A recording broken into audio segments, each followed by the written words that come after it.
A saga de José, de Poço à Providência.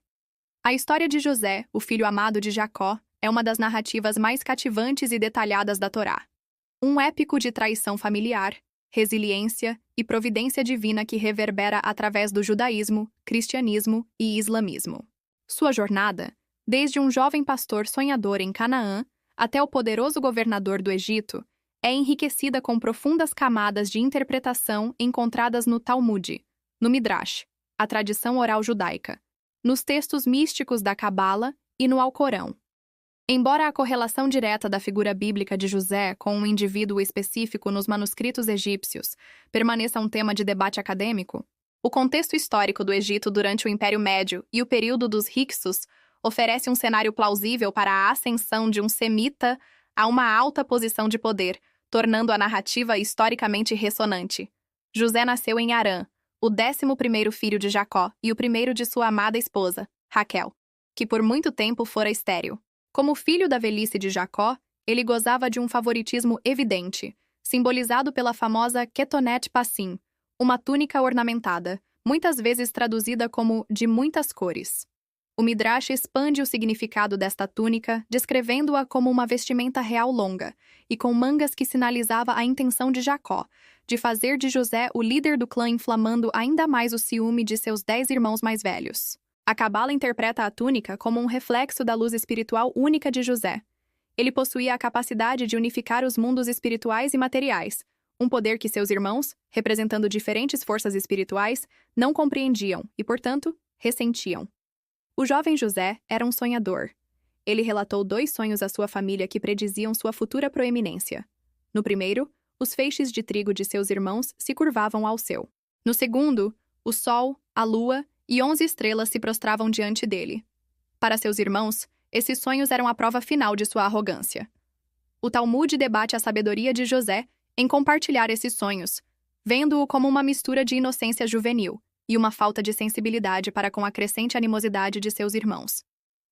A oportunidade para a vingança surgiu quando Jacó enviou José, então com 17 anos, para verificar seus irmãos que pastoreavam perto de Siquém.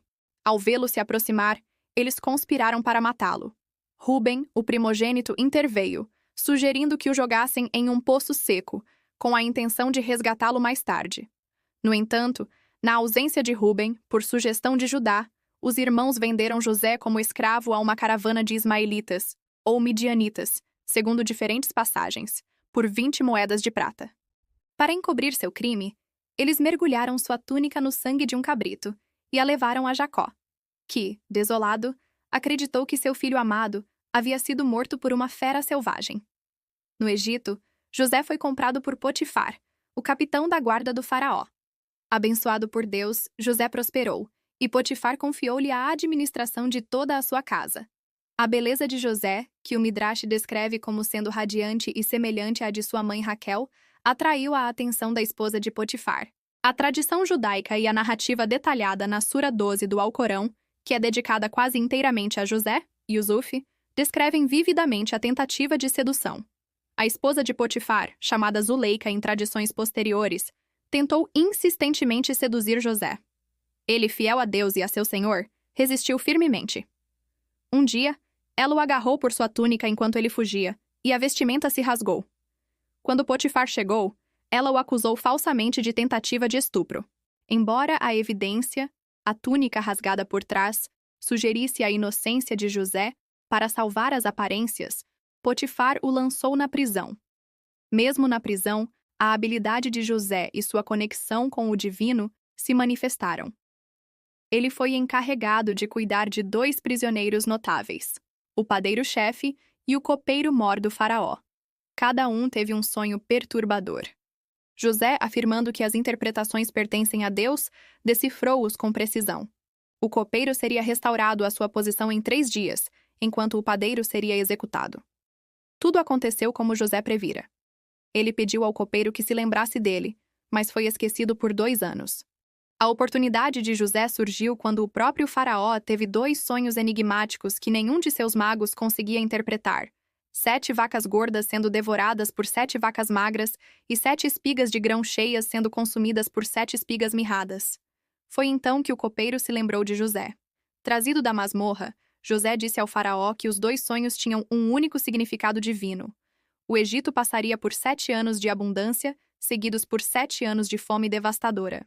Ele aconselhou o faraó a nomear um administrador sábio para armazenar o excesso de grãos durante os anos férteis.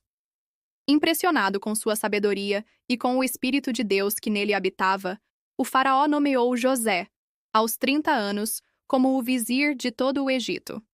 Ele lhe deu um anel de sinete, vestes de linho fino, um colar de ouro e uma esposa, Azenate, filha de um sacerdote de On, com quem teve 2 filhos, Manassés e Efraim. Durante os 7 anos de fome, quando a escassez atingiu também Canaã, Jacó enviou seus 10 filhos ao Egito para comprar grãos.